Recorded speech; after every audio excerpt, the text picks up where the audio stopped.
Hello बच्चों। आज ये वाले लेक्चर में हम लोग देखेंगे control and coordination in human being.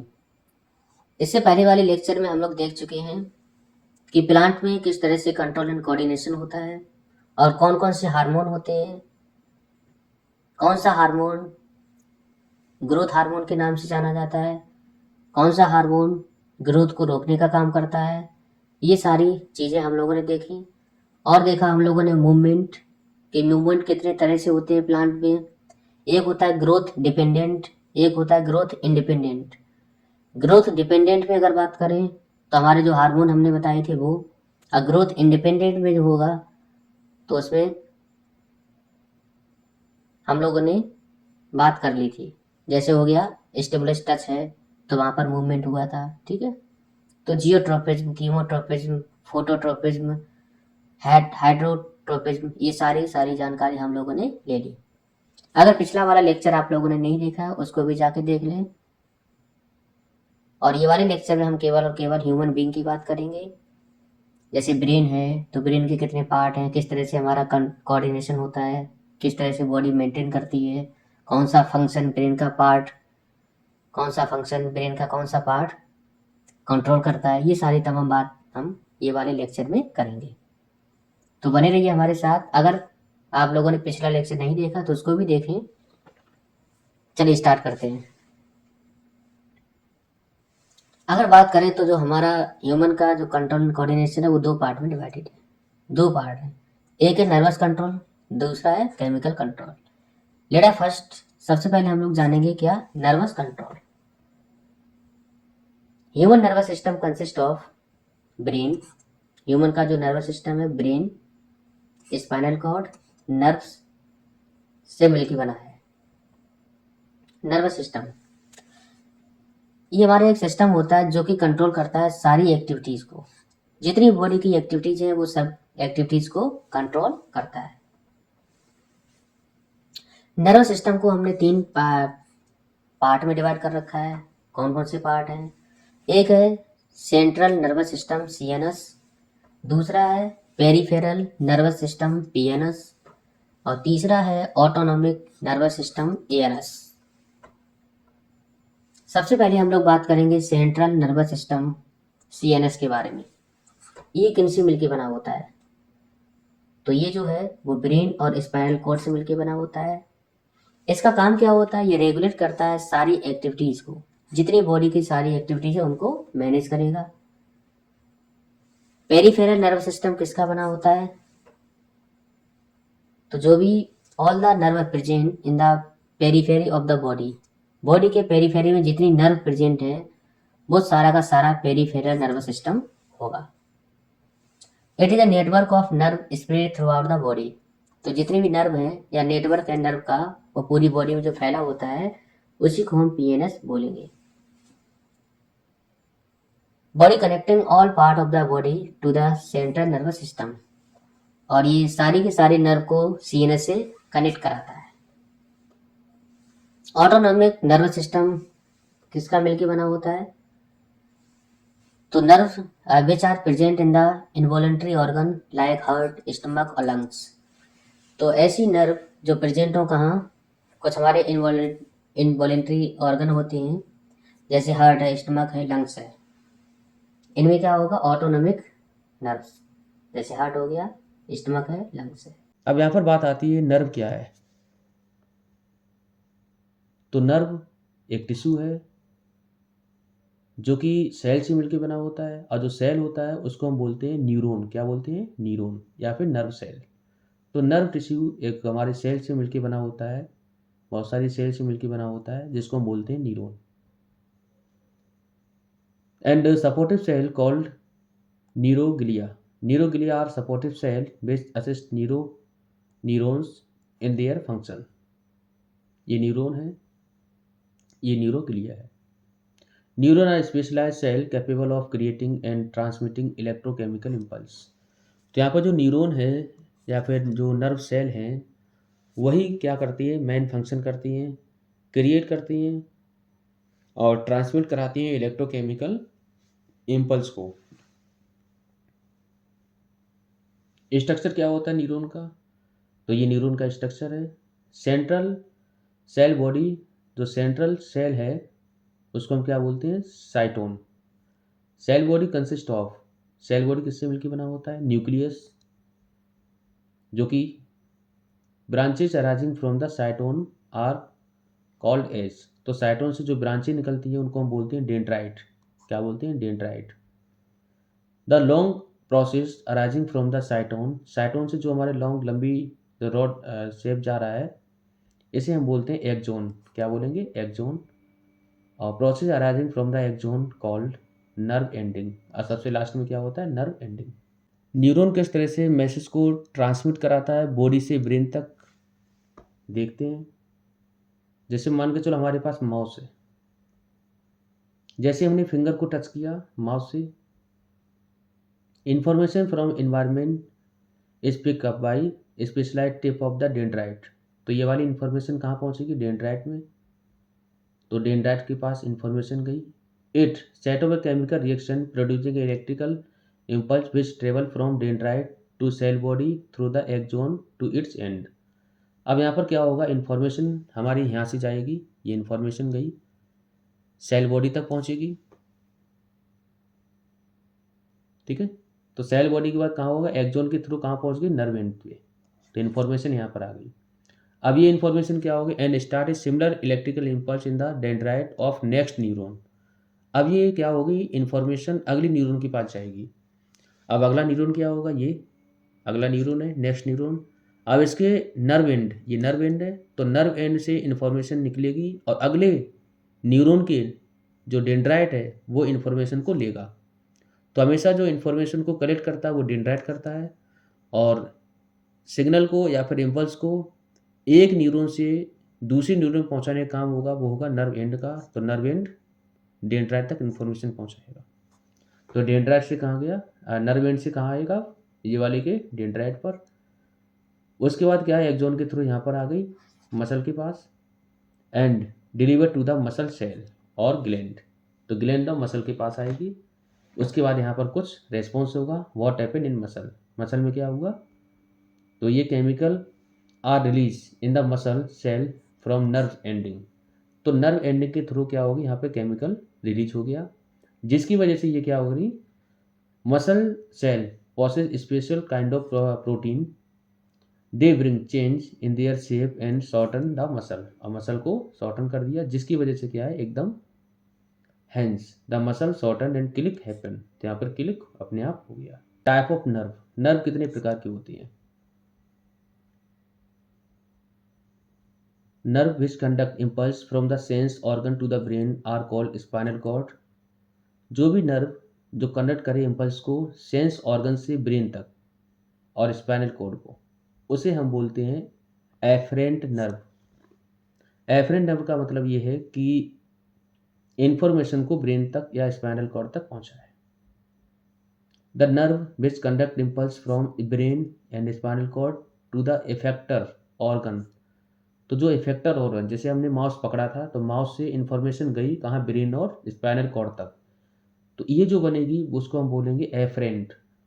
अब ब्रेन से कहाँ आई? मसल के पास आई या फिर ग्लैंड के पास आई, तो उसको हम बोलते हैं अफेक्टर। क्या बोलेंगे? या फिर efferent nerve, efferent nerve. Afferent nerve made up of sensory neuron. Afferent nerve बनी होती है किससे? सेंसरी न्यूरॉन से।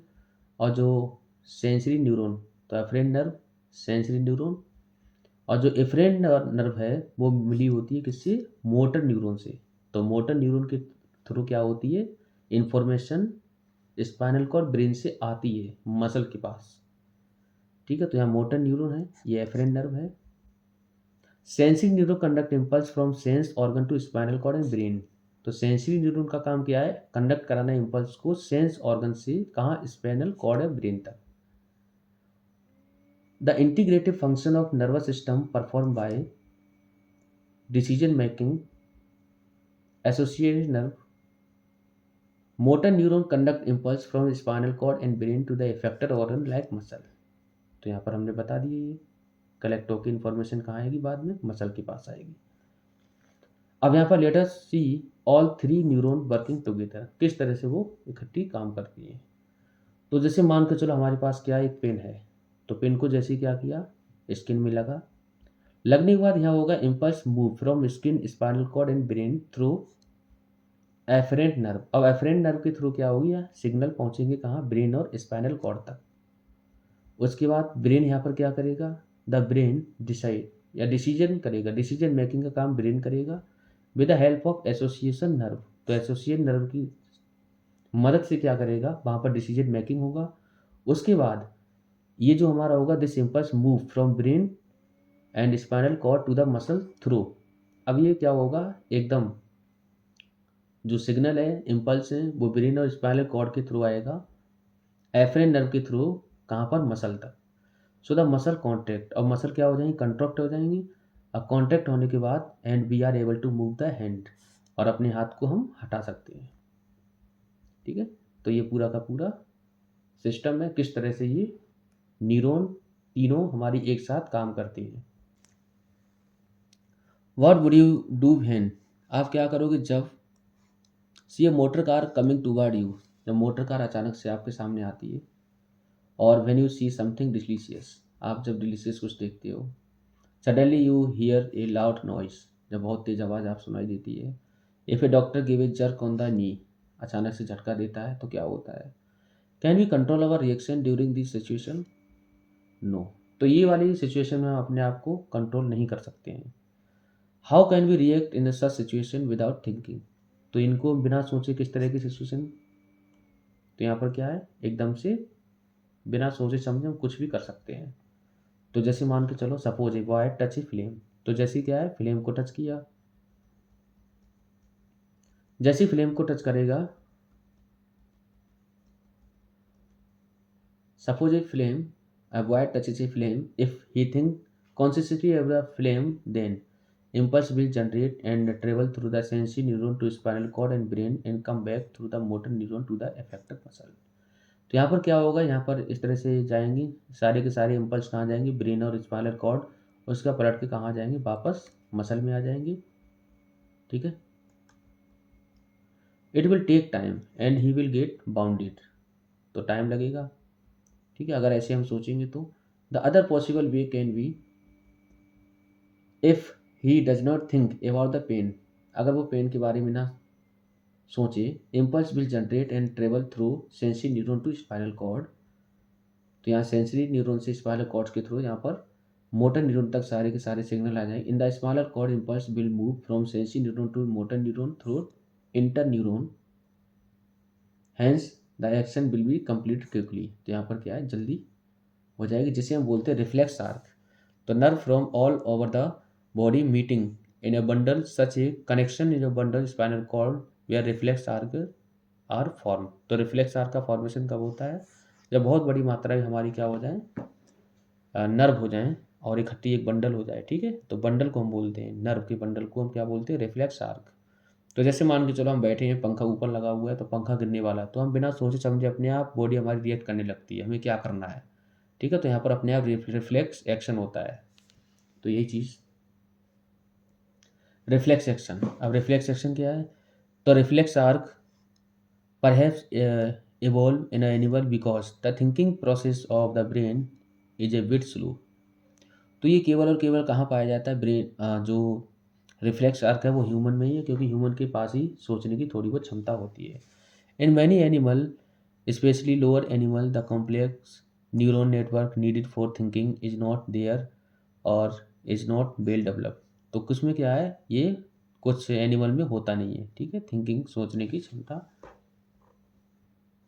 Hence the reflex arc have been evolve efficient way of functioning in the absence of the true thought process।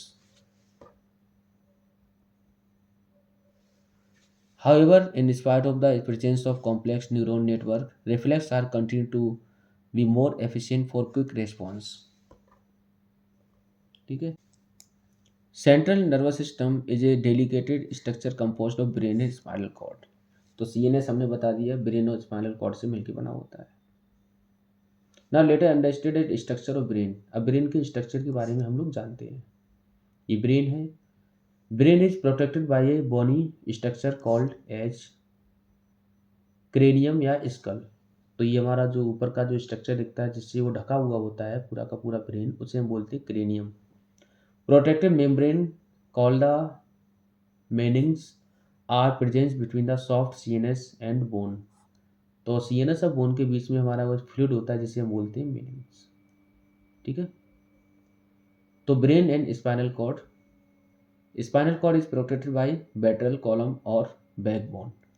तो ये backbone और बैटरल column से क्या होता है, प्रोटेक्टेड होता है। Cavity present in the different part of the brain are known as ventricles. तो कैविटी प्रेजेंट होती है उसे हम बोलते हैं ventricle. The long cavity of the spinal cord is called central canal. The ventricle central canal are and space between the mening are filled the cerebrospinal fluid। तो एक cerebro spinal fluid होता है सीएसएफ जो भरा होता है, जो क्या करता है, झटकों वगैरह को बचाता है। ठीक है। फंक्शन ऑफ सीएसएफ लिखा है देखो, nourishment of protection of absorbing mechanical shock. जो भी मैकेनिकल शॉक है उनको क्या करता है, एब्जॉर्ब कर लेता है। Nerves arise from the brain are called as cranial nerve. तो जो भी नर्व है ब्रेन से अराइव होते हैं उसे हम बोलते हैं क्रेनियल नर्व्स। ये क्रेनियल नर्व्स है सारी। Nerve arrive from the spinal cord are called spinal nerve. और जो नर्व स्पाइनल कॉर्ड से अराइज होती है उसे हम बोलते हैं स्पाइनल नर्व। ठीक है। तो स्पाइनल नर्व और क्रेनियल नर्व को मिला के हम क्या पढ़ते हैं, पेरिफेरल नर्वस सिस्टम, पीएनएस। ठीक है। Peripheral nervous system control voluntary action. तो ये क्या करता है, पेरिफेरल वॉलंटरी एक्शन को कंट्रोल करता है, जैसे रनिंग है, क्लैपिंग है, प्लेइंग है। ठीक है। Autonomic nervous system control involuntary action like respiration, digest system. Brain is divided into 3 main region which are. तो ब्रेन 3 रीजन में डिवाइडेड है। कौन कौन से, फोर ब्रेन, मिड ब्रेन और हिंड ब्रेन। तो ये 3 मेन पार्ट हैं ब्रेन की। फोर ब्रेन जो है इसको हम बोलते हैं cerebrum and it is the main thinking part of the brain. तो थिंकिंग पार्ट जो है ब्रेन का वो क्या है, सेरिब्रम। ठीक है। Thought, movement, touch, hearing, vision, speech, ये सारी की सारी कहाँ होती है, मिड ब्रेन, मतलब सारी सारी ब्रेन कंट्रोल करता है। Mid brain and hind brain control involuntary action. ठीक है। हिंड ब्रेन का काम क्या होता है, consist of hind brain, cerebellum, medulla oblongata. Cerebellum maintain the balance, balance को मेंटेन करता है, मतलब पूरी बॉडी के पॉस्चर को मेंटेन करता है। कौन, सेरिबेलम। साइकिलिंग करते हैं तो पूरा बॉडी का। ठीक है। तो voluntary activities, walking, eating. Medulla oblongata control involuntary activities like breathing. Medulla oblongata blood flow, sneezing. तो ये सारी की सारी कंट्रोल करता है इनवॉलेंट्री एक्शन को। अब हम कुछ ब्रेन के बारे में कुछ इंटरेस्टिंग फैक्ट देखते हैं, कौन कौन से हैं। Left hemisphere of the brain has 186 million more neuron. मतलब 186 मिलियन ज़्यादा न्यूरॉन होती हैं राइट हेमिस्फीयर से। तो राइट हेमिस्फीयर में कम होती हैं, लेफ्ट में ज़्यादा होती हैं। 750 से लेके 1000 ml of blood flow through the brain every minute. हर एक मिनट में कितना फ्लो करता है, 750 से लेके 1000 ml।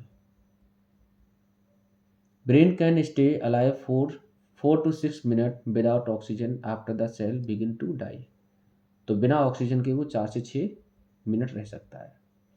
Einstein way 1230 gram less than average weight of human brain which is approximately 1300-1400 ग्राम। तो ये क्या है, आइंस्टाइन का जो ब्रेन था उसका वजन कम था एवरेज दिमाग से, एवरेज ब्रेन से। Left side of the brain control right part of the body and right side of the brain control left part of the body. ठीक है। तो left side of the body, left side body, right side brain. तो left side of the brain control speaking, left side speaking, writing, logical thought, ठीक है। और right side कौन होगा, brain, जैसे artist abilities. How does our memory work, memory कैसे work करती है। Memory are of three type. पहला sensory memory, tells us what is happening around us, which is called as brief memory, ठीक है। तो सेंसरी मतलब हमारे चारों तरफ क्या चल रहा है। Short term memory, let us only for 30 second, केवल 30 सेकेंड के लिए। Long term, in what we have learn and memorise, जो हमने याद कर लिया है। Control and coordination are two types, दो टाइप के होते हैं, nervous control, chemical control. Nervous control हम लोगों ने देख लिया, अब बात करते हैं केमिकल कंट्रोल की। नर्वस इम्पल्स, केमिकल का मतलब होता है hormones. Both system work in coordination to integrate and control various body activities like playing, walking। तो दोनों का दोनों जब काम करेगा तभी जाके क्या होगी, कंट्रोल कोऑर्डिनेशन होगा। Nervous system generate electrical impulse, endocrine system generate hormones. तो यहाँ पर दो सिस्टम है, एक है नर्वस सिस्टम, एक है endocrine system. Endocrine system generate करता है हार्मोन को। Nerve impulse are rapid and are usually of short duration. तो नर्व इम्पल्स जो होते हैं वो शॉर्ट ड्यूरेशन के लिए होते हैं। Hormonal action is such much slower and long lasting, ये वो लंबे समय के लिए होता है। हाउएवर सच केमिकल्स और hormonal transmission use in animal, किस तरह से ये यूज होते हैं। What do some animal for instant squirrel experience when they are in scary situation. तो जब भी वो स्केरी सिचुएशन में होती तो क्या करती, when squirrel experience scary situation its body prepare for इधर फाइटिंग, या फिर फाइटिंग करने या फिर रनिंग, दो कंडीशन में आ जाती है। Both are very complicated activity that will use a great deal of energy, तो यहाँ पे एनर्जी की बहुत ज़्यादा जरूरत पड़ेगी, डिफिकल्ट होगा। Many tissue type will be use and there activities integrated together in this section. तो टू अल्टरनेट एक्टिविटीज फाइटिंग और रनिंग आर क्वाइट डिफरेंट, तो दोनों डिफरेंट हैं। कैसे, body should prepare for ideal activity in such cases, तो body को पहले तो प्रिपेयर होना चाहिए। How would this be achieve, और कैसे अचीव करेगा। If he body design in the squirrel relied only on electrical impulse by a nerve cell, तो क्या होगा, range of tissue structure to the prepare for the coming activity would be limited. If the body design relied only a chemical impulse by a gland, range of tissue structures to prepare for the coming activity would be limited. If the body designed in the squirrel type both electrical and chemical impulse, electrical chemical impulse दोनों, then signal would each reach all cell of the body and provide the wide ranging change needed। तो यहाँ पर ये कहने की, देखो nervous system अकेला काम नहीं करता है, काम भी नहीं है। नर्वस सिस्टम तुम्हें सिग्नल भेज देगा, बाकी का सारा एनर्जी वगैरह प्रोवाइड कौन कराएगा, उसके लिए होना चाहिए कौन, एंडोक्राइन सिस्टम। केमिकल की जरूरत पड़ती है, हार्मोन की जरूरत पड़ती है। तो स्क्वायरल को यहाँ पर क्या करना है, भागना भी है, तो एनर्जी की जरूरत पड़ेगी। दूसरा, ब्रेन की भी जरूरत पड़ेगी, ठीक है। This is done in many animal including human being, तो यही सारा खेल हमारा ह्यूमन बींग के अंदर भी होता है। दोनों की जरूरत पड़ती है, हम लोगों को सोचने की जरूरत भी पड़ेगी, सिग्नल को पहुंचाने की जरूरत पड़ेगी, ठीक है। तो और केमिकल हार्मोन की भी जरूरत पड़ेगी।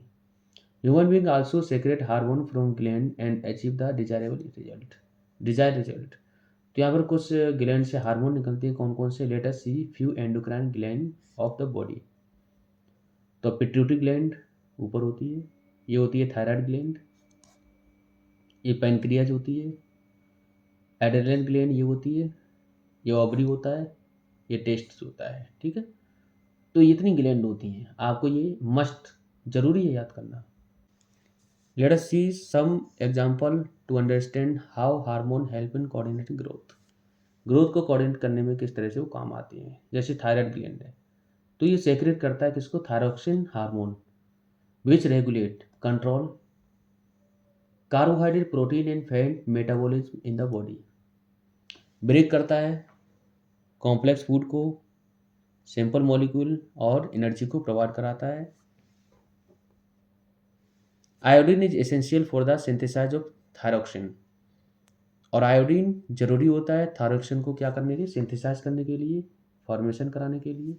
If iodine is deficient in our diet, अगर आयोडीन की कमी है तो थायरोक्सिन हार्मोन डिक्रीज, तो यहाँ पर थायरोक्सिन हार्मोन क्या हो जाएगा, डिक्रीज हो जाएगा, विच कॉजेज गॉइटर। तो आप लोगों ने ये वाली बीमारी देखी होगी, ठीक है। तो जब भी आयोडीन की कमी हो जाती है तो क्या होता है, नमक कम खाओगे तो क्या हो जाती है, ये वाली बीमारी हो जाती है। Pituitary gland secret growth hormone which regulate growth and development of the body. Pituitary gland growth hormone होता है, ध्यान रखना। If growth hormone is deficient in the childhood it cause dwarfism, अगर पिट्यूटरी ग्लैंड से हमारे क्या है वो ग्रोथ हार्मोन ना निकले तो क्या हो जाएगा, ड्वार्फिज्म हो जाएगा, बौनापन।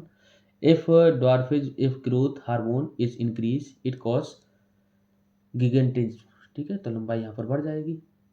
टेस्टीज, टेस्टीज क्या सीक्रेट होता है, testosterone in male due to secretion of testosterone boy age 1 to 10 attain puberty, ठीक है, development of secondary sexual character like beard heavy voice, यहाँ पर क्या है, बियर्ड मतलब दाढ़ी वगैरह आने लगती है, और वॉइस भी कैसी हो जाती है, हैवी हो जाती है। 11 एंड एबव, 11 के बाद ऑवरी सेक्रेट करता है ऑस्ट्रोजन इन फीमेल, तो फीमेल में ऑस्ट्रोजन हार्मोन होता है उसको सेक्रेट करता है।